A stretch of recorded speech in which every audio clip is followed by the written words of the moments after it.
আসসালামু আলাইকুম, সবাইকে ঈদ মোবারক। ঈদের দিন নানান রকমের ডেজার্টের সঙ্গে যদি থাকে এরকম ঝরঝরে মালাই জর্দা, তাহলে কিন্তু ঈদের খুশিটা আরো দ্বিগুণ বেড়ে যাবে। এই জর্দাটা রান্না করতে গেলে অনেকেই অনেক রকমের সমস্যা পড়ে থাকেন। অনেক সময় দেখা যায় জর্দার রাইসগুলো শক্ত রয়ে যায়, আবার অনেক সময় খুব বেশি নরম হয়ে যায়।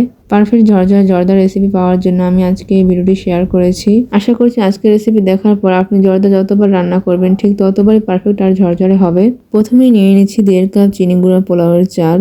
আপনারা চাইলে এখানে যে কোনো সুগন্ধি চাল অথবা বাসমতি চালও ব্যবহার করতে পারবেন। এবার এই চালগুলোকে আমি পানি দিয়ে খুব ভালোভাবে পরিষ্কার করে ধুয়ে নিয়েছি। 2-3 বারের মতো পানি পরিবর্তন করে আমি চালগুলোকে ভালোভাবে ধুয়ে নিয়েছি। এরপর এগুলোকে একটা স্ট্রেনারে রেখে দেব পানিটা ঝরে যাওয়ার জন্য। জর্দা রান্না করার জন্য প্রথমে চালগুলোকে সেদ্ধ করে নিতে হবে। একটা প্যানে আমি পরিমাণ মতো পানি নিয়ে নিয়েছি। যে কমলার রসটা দিয়ে আমি এই জর্দাটা রান্না করব সেই কমলা থেকে 2-3টা স্লাইস করে কমলার খোসা দিয়ে দিচ্ছি। খুবই সুন্দর একটা ঘ্রাণ আসে এভাবে কমলার খোসাটা দিলে। এরপর এখানে দিয়ে দিচ্ছি সামান্য অরেঞ্জ ফুড কালার। তবে আপনারা চাইলে এখানে ইয়েলো বা জর্দার রং যে কোনো একটা দিলেই হবে। একটু নেড়েচেড়ে ভালোভাবে মিশিয়ে নিচ্ছি। এরপর পানি ঝরানো চালগুলো এখানে দিয়ে দিব। দেওয়ার সঙ্গে সঙ্গে একবার নেড়েচেড়ে দিতে হবে, তা না হলে দলা বেঁধে যেতে পারে। চুলার হিটটাকে হাই মিডিয়ামের মাঝামাঝি রেখে এবার এই চালগুলোকে সিদ্ধ করে নিতে হবে 80%-এর মতো। কখনোই এগুলোকে 100% সিদ্ধ করা যাবে না, কারণ এগুলো আবার রান্না করা হবে, তখন বাকি 20% সিদ্ধ হয়ে যাবে আর এরপরেই ঝরঝরে হয়ে যাবে। আমি একটা রাইস আপনাদেরকে তুলে দেখাচ্ছি। আপনারা দেখতেই পাচ্ছেন এভাবে হাত দিয়ে চাপ দিলে গলে যাচ্ছে, কিন্তু ভিতরে একটা দানা দানা ভাব রয়ে যাচ্ছে। তার মানে কিন্তু এই রাইসগুলো 80% সিদ্ধ হয়ে গিয়েছে। এখন এগুলোকে আমি পানি ঝরিয়ে উঠিয়ে নিব।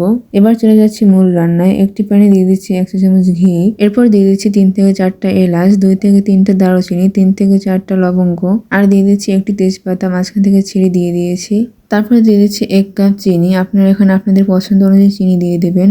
এরপর দিয়ে দিচ্ছি এখানে 1/2 কাপ কমলার রস। এখানে কিন্তু আমি একদম ফ্রেশ কমলার রস বা অরেঞ্জ জুসটাই নিয়েছি। এরপর সবকিছুকে একসঙ্গে খুব ভালোভাবে নেড়েচেড়ে মিশিয়ে নিচ্ছি, চিনিটা সম্পূর্ণভাবে গলে যাওয়া পর্যন্ত। আমি এখানে আলাদা করে কোনো পানি দিলাম না। অরেঞ্জ জুস আর চিনির পানিটা দিয়ে আমি এই চালটাকে রান্না করব।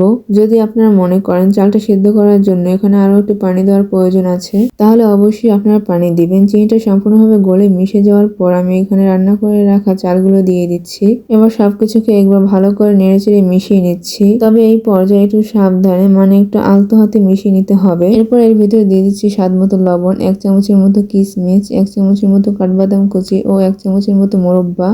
আর এখানে লবণটা কিন্তু বেশি দেওয়া যাবে না। আর মিষ্টি খাবার লবণ যদি একবারই পছন্দ না করেন তাহলে কিন্তু বাদ দিতে পারেন।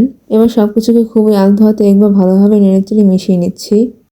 এরপর একটা ঢাকনা দিয়ে ঢেকে চুলার হিটটাকে একদম লোতে করে 10 থেকে 15 মিনিটের মতো রেখে দিচ্ছি। আমি এখানে প্রায় 20 মিনিটের মতো দমে রেখেছিলাম। এবার ঢাকনাটাকে তুলে নিচ্ছি। আর একটু আপনাদেরকে দেখিয়ে দিচ্ছি। দেখতেই পাচ্ছেন রাইসগুলো কতটা ঝরঝরে হয়েছে। কিছুটা ঠান্ডা হয়ে গেলে কিন্তু আরো অনেক বেশি ঝরঝরে হয়ে যাবে। আমি মনে করি সবাই এরকম পারফেক্ট ঝরঝরে একটা জর্দার রেসিপি চায়। আমার জর্দা রান্নাটা কিন্তু ডান। আপনারা কিন্তু চাইলে এই অবস্থায় পরিবেশন করতে পারেন। তবে আজকে আমি করবো মালাই জর্দা, তাই আমি মালাইটা তৈরি করে নিচ্ছি। প্রথমে একটি প্যানে দিয়ে দিচ্ছি 2 কাপ লিকুইড দুধ, সঙ্গে দিয়ে দিচ্ছি 1/2 কাপ গুঁড়ো দুধ আর দিয়ে দিচ্ছি 1/2 কাপ কনডেন্স মিল্ক। এখানে আমি কনডেন্স মিল্ক ব্যবহার করেছি মিষ্টির জন্য, আপনারা চাইলে চিনিও ব্যবহার করতে পারবেন। তবে কনডেন্স মিল্কটা দিলে খেতে বেশি মজার হয় আর অনেক বেশি ক্রিমি ও সিল্কি হয় মালাইটা। চুলার হিটটাকে একদম কমিয়ে রাখবো এবং অনবরত নাড়তেই থাকবো। এই মিশ্রণটা অনবরত নেড়েচেড়ে নিতে হবে একদম ঘন মালাই পরিণত হওয়া পর্যন্ত। আপনারা অবশ্য দেখতেই পাচ্ছেন মালাইটা কিন্তু অনেক বেশি ঘন হয়ে গিয়েছে, আর ঠান্ডা হয়ে গেলে কিন্তু আরো একটু ঘন হয়ে যাবে। ঠিক এই পর্যায়ে আমি মালাইটাকে চুলা থেকে নামিয়ে নিচ্ছি। সবকিছুই ডান, এবার শুধু পরিবেশনের পালা। প্রথমে আমি দিয়ে দিয়েছি জর্দা, তারপর দিয়ে দেবো তৈরি করে রাখা মালাইটা। তবে আপনারা চাইলে এভাবে না করে লেয়ার করতেও পারেন, মানে 1 লেয়ার জর্দা রাইস আর 1 লেয়ার মালাই, এভাবে 2-3টে লেয়ার করতে পারেন। এবার আমি মালাইয়ের উপরে দিয়ে দিচ্ছি কয়েকটা বেবি সুইটস। এরপর এর উপরে দিয়ে দিচ্ছি কিছুটা কাঠবাদাম কুচি।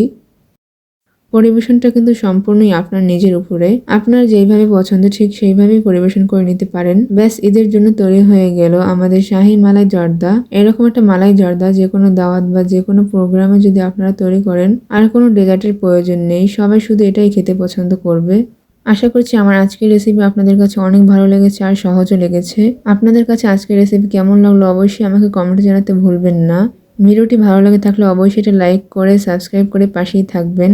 তাহলে সবাই ভালো থাকবেন, সুস্থ থাকবেন। আল্লাহ হাফেজ।